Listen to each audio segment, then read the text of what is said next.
अस्सलाम वालेकुम वरहमतुल्लाहि वबरकातुहू। जंग क्या है, जंग कैसे होती है और पाकिस्तान जंग कैसे करेगा।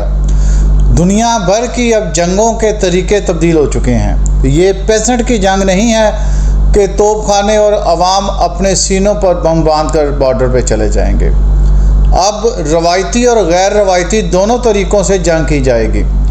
नाज़रीन, इसे कन्वेंशन एंड नॉन कन्वेंशन वार कहते हैं और रवायती जंग से मुराद जनरेशन 1 से लेकर जनरेशन 5 तक की जंग है। जनरेशन 1 से मुराद वही पुरानी जंगें जो घोड़ों के ऊपर नेज़ाबाजी और तलवारों के साथ की जाती थी। जनरेशन 2 के अंदर जब थोड़ा सा बेहतरी आई तो इसमें बंदूक, गन और तोप खाने का इस्तेमाल होने लगा। लेकिन जनरेशन 3 जो इससे आगे चले गई, इसके अंदर बख्तरबंद गाड़ियाँ, हवाई जहाज़ शामिल हो गए और ये 65 की जंग हमारी जनरेशन 3 की जंग थी। इसके बाद 5th जनरेशन की जो जंग थी वो उससे एडवांस टेक्नोलॉजी की तरफ चले गई, जिसमें कोऑर्डिनेशन सैटेलाइट के थ्रू इस्तेमाल करके मुख्तलिफ गैजेट्स के थ्रू, जिसमें मिसाइल टेक्नोलॉजी शामिल है, दुश्मन को निशाना बनाने लगे।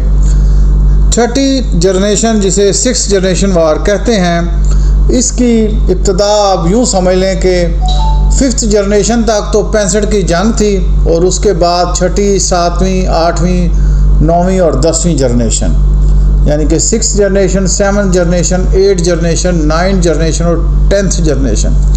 इस वक्त जो मौजूदा टेक्नोलॉजी की आखिर की लड़ाई है, पाकिस्तान और हिंदुस्तान उस टेक्नोलॉजी के साथ लड़ाई कर रहा है। हमारे टीवी के ऊपर बैठे, मैं उन्हें कुछ कहना नहीं चाहता, वो तमाम मोजिज़ हैं, कोई उसके अंदर हिकमत होगी। ये जंग अब बिल्कुल ही गैर रवायती तरीक़ों से लड़ी जा रही है। ये उड़न तश्तरियाँ जिसे ड्रोन कहते हैं, हम इन्हें फाख्ता समझते रहे, हम इन्हें तितलियाँ समझते रहे। हिंदुस्तान हमें डराने की कोशिश करता रहा। बग़ैर पायलट ड्राइवर ये त्यारे थे जो पाकिस्तान की हदूद में आए। इन त्यारों के जो मकासद हैं वो लास्ट प्रोग्राम में बता चुके हैं: जासूसी करना, विजिलेंस करना और इलाके की निगरानी करना। हमने इन्हीं जासूसी त्यारों के अंदर से घुसकर इनके टारगेट को अचीव किया और उनको निशाना बनाया। ये हमारे टारगेट लेने आए थे। नाज़रीन, 6th जनरेशन का जैसे मैंने बताया कि सैटेलाइट की जंग है। 7th जनरेशन के अंदर ये जंग खला के अंदर चले जाती है, सैटेलाइट की जंग हो जाती है, एक्यूरेसी 100% ले ली जाती है और इसके अंदर हाइब्रिड जंग शामिल हो जाती है। आपकी वारफेयर को ले जाने वाले मिसाइल आ जाते हैं, उन मिसाइल को रोकने वाले एयर डिफेंस सिस्टम शामिल हो जाता है। 8th जनरेशन के अंदर हमारे ऐसे आलात जो बग़ैर पायलट के उड़ सकें, जिन्हें ड्रोन कहते हैं, ये शामिल थी। 9th और 10th जनरेशन को अभी तक प्रॉपर डिफ़ाइन नहीं किया जा सका, मगर ये रोबोट और इंसान की अकल की वो जंग है जिसके अंदर आप अपनी फ़ौज को भेजे बग़ैर दुश्मन को इंगेज करते हैं। तो पाकिस्तान ने साबित कर दिया कि वो इस वक्त दुनिया की बेहतरीन अफवाज में है। हमने ना सिर्फ अपने दफा के लिए बल्कि हमारे ऊपर होने वाले हमलों को हमने रोका और हिंदुस्तान के अंदर घुसकर, वो ड्रोन भी थे, वो हमारे जेट त्यारा भी थे, हम घुस गए, हमने वो सब किया जो आज आपको नज़र आ रहा है। 3 एयर फील्ड्स उनकी हमने तबाह कर दी, उनका एयर डिफेंस सिस्टम हमने तबाह कर दिया। यहाँ पे बात ख़त्म नहीं होती, बात फिर आगे चले जाती है कि जो जदीद किस्म की लड़ाई है जिसमें साइबर के सिस्टम को, जिसमें साइबर के हवाले से हमने उनके सिस्टम को ब्लॉक कर दिया।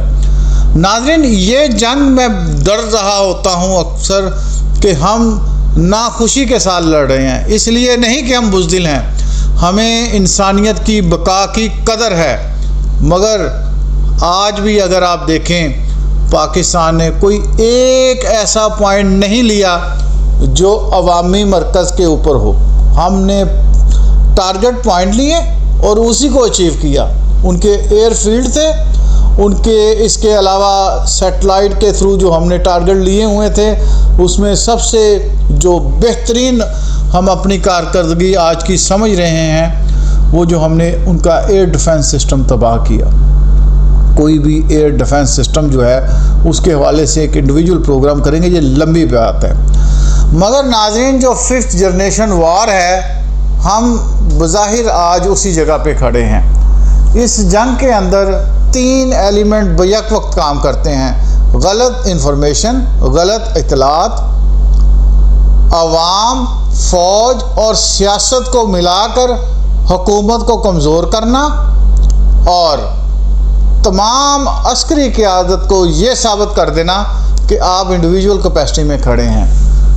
لیکن الحمدللہ اللہ کا جتنا شکر ادا کرے کم ہے. پاکستانی عوام آج پھر 65 کی جنگ کی طرح، اور ہمارا تو یہ ایمان کا حصہ ہے کہ اگر کوئی ہم پر حملہ کرتا ہے تو ہمارے لیے اس جنگ میں جانا فرض ہو جاتا ہے. یا ہم غازی بن کر لوٹتے ہیں یا شہادت کے رتبے پہ پہنچ کر اللہ کے حبیب حاضر ہو جاتے ہیں. تو یہ اب پاکستانی 22 کروڑ عوام تیار ہے. ہندوستان شاید نہیں سمجھ رہا، یہ بنیے لوگ شاید نہیں سمجھ رہے. یہ صرف 10th جنریشن وار نہیں ہے. ہم اپنے سینوں پر بند باندھنے والی قوم ہے. ہمیں اگر بارڈر سے اگلی طرف جانا پڑا تو ہمارا ایک ایک آدمی ہندوستان کے 10 آدمیوں پہ بھاری ہوگا.